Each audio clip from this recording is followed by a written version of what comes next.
સરકાર પાસે માત્ર એક જ માંગણી કરે છે કે ખોટા સર્વે ને આપણે નાટક બંધ કરી અને યોગ્ય વળતર આપવામાં આવે અને સંપૂર્ણપણે એનું દેવું માફ કરવામાં આવે। હવે આ સરકાર બેરી મોંઘી વિનંતીને સાંભળતી નથી, પછી અમે મીડિયા મારફત એવું અમે 3 માંગણી કરી સાહેબ કે ખેડૂતોનો દેવું માફ કરો અને એને નવું ધિરાણ કરો। બોટાદના રાણપુરમાં ફરી એકવાર કોંગ્રેસનું વિરોધ પ્રદર્શન જે છે તે જોવા મળ્યું છે। મોટી સંખ્યામાં કોંગ્રેસના નેતાઓ ઉપસ્થિત રહ્યા હતા। ખેડૂતોને પાક ધિરાણ માફ કરવાની માંગ સાથે ફરી એકવાર કોંગ્રેસનું વિરોધ પ્રદર્શન જોવા મળ્યો।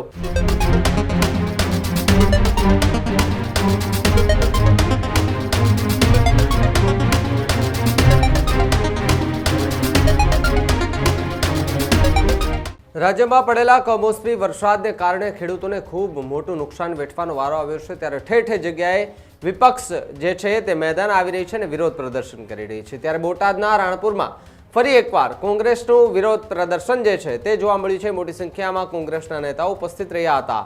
રાણપુરમાં કોંગ્રેસનું ખેડૂત મુદ્દે ફરી એકવાર મોટું વિરોધ પ્રદર્શન જોવા મળ્યું છે। ખેડૂતોને પાક ધિરાણ માફ કરવાની માંગ સાથે ફરી એકવાર કોંગ્રેસનું વિરોધ પ્રદર્શન જોવા મળ્યો। કોંગ્રેસના કાર્યકર્તાઓ રસ્તા પર બેસી સૂત્રોચ્ચાર કર્યા અને સાથે જ વાત કરવામાં આવે તો સરકાર વિરુદ્ધ ચક્કાજામની સ્થિતિ એ તંગ બની ગઈ હતી અને સાથે જ વાત કરવામાં આવે તો પોલીસે 25 જેટલા કોંગ્રેસ કાર્યકર્તાઓની અટકાયત કરી હતી। બીજી તરફ વાત કરવામાં આવે તો કમોસમી વરસાદથી પીડિત ખેડૂતો માટે તાત્કાલિક સરકાર રાહત કરે તેવી વાત કરી છે। હરપાલસિંહ ચુડાસમા અને પ્રતાપસિંહ ડોડિયાની પોલીસ દ્વારા હાલ અટકાયત કરવામાં આવી છે। બોટાદના રાણપુરમાં ફરી એકવાર કોંગ્રેસ જે છે તે મેદાને આવી છે। ખેડૂતો લક્ષી અને પોસ્ટરો લઈને વિરોધ કરવા માટે કોંગ્રેસના નેતાઓ રોડ પર ઉતરી આવ્યા હતા। ખેડૂતોના દેવા માફ કરો, ધિરાણ માફ કરો, ખેડૂત મજૂરોને વળતર ચૂકવોના બેનરો સાથે બોટાદની અંદર ખેડૂતો રસ્તા ઉપર ઉતર્યા હતા। એમની સાથે કોંગ્રેસના આગેવાનો નેતાઓ પણ ઉપસ્થિત રહ્યા હતા। સમગ્ર ગુજરાતની અંદર કમોસમી વરસાદથી જગતનો તાત એટલે ખેડૂત નું જે નુકસાન થયું અને મગફળી હોય, કપાસ હોય, ડાંગર હોય કે માલધારીનો ઘાસચારો, તમામ રીતે આજ ખેડૂત માલધારી તમામ લોકો પરેશાન હોય, હેરાન હોય અને એનો સદંતર પાક નિષ્ફળ ગયો હોય ત્યારે ખેડૂત જે રહ્યો સરકાર પાસે માત્ર એક જ માંગણી કરે છે કે ખોટા સર્વે ને આપણે નાટક બંધ કરી અને યોગ્ય વળતર આપવામાં આવે અને સંપૂર્ણપણે એનું દેવું માફ કરવામાં આવે। આ એક માંગણી સાથે સમગ્ર ગુજરાતની અંદર કોંગ્રેસ પક્ષ દ્વારા રસ્તા રોકો આંદોલન અને આવતા દિવસોની અંદર ખેડૂત યાત્રા પર નીકળવાની છે અને સંપૂર્ણ દેવા માફીના એક નારા સાથે આજ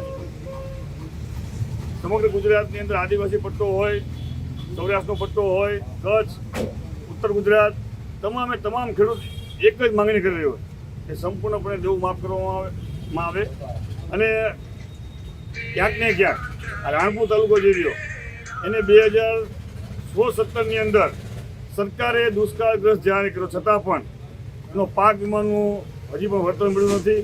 કોંગ્રેસ પક્ષ દ્વારા એની કોર્ટમાં કાનૂની લડાઈ ચાલુ છે અને 6000 કરતાં પણ વધુ ખેડૂતો હવે 2016-17નો જો પાક વીમો પણ ન મળ્યો હોય અને આવા જો લોલીપોપ આપવામાં આવે તો ખેડૂતને ક્યાંક ને ક્યાંક ભરોસો પણ આજ આ સરકાર ઉપરથી ઉઠી ગયો છે। એટલા માટે જનજાગૃતિ અને ખેડૂતનો અવાજ મજબૂત કરવા માટે કોંગ્રેસ પાર્ટી આ રસ્તા ઉપર સંઘર્ષ કરી રહી છે અને આવતા દિવસોમાં જો સરકાર નિર્ણય નહીં લે તો સરકારને પણ જોવા જેવી થશે અને જે રીતે તમે નેપાળની અંદર પણ ક્યાંક તમે જોયું હોય છે કે ખેડૂતનો અવાજ, યુવાનોનો અવાજ સરકાર ન સાંભળતી હોય, આવતા દિવસોની અંદર જરૂર પડે તો ગાંધીનગરની અંદર પણ કોંગ્રેસ પાર્ટી ખેડૂતો સાથે કૂચ કરશે અને વિધાનસભાનો ઘેરાવ કરશે।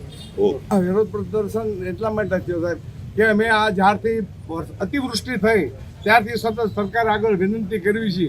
હવે આ સરકાર બેરી મોંઘી વિનંતીને સાંભળતી નથી, પછી અમે મીડિયા મારફત એવું અમે 3 માંગણી કરી સાહેબ કે ખેડૂતોનો દેવું માફ કરો અને એને નવું ધિરાણ કરો, માલધારી છે એને ઘાસચારાની અને અન્ય વ્યવસ્થા કરો કે જેથી કરીને એનો માલ બચી શકે અને દૂધના ભાવ વધે તો એનું ભરણ પોષણ થઈ શકે।